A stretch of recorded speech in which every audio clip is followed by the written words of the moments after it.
समावेशः। अयमस्ति रामायणकथाम् आधृत्य प्रवृत्तोऽयम् उद्यमः।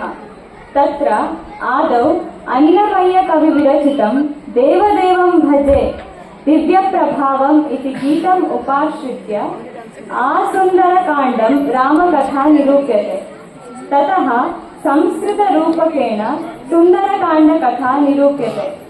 तत्र श्रीपुरन्दरदासार्य विरचितं धूत धूत इति सम्बोधनसञ्चलित चमत्कारं गीतमेकं संस्कृतीकृत्य निवेशितं वर्तते। ततः जय जय रामेति इति गीतेन उपसंहारनर्तनम्। एवञ्च संस्कृतगीतसम्पुटितं संस्कृतनाटकमिदं रङ्गस्य किमपि शोभामावहति। तदास्वदामहे। समायन्तु दूताः, समायन्तु भूताः। Please come.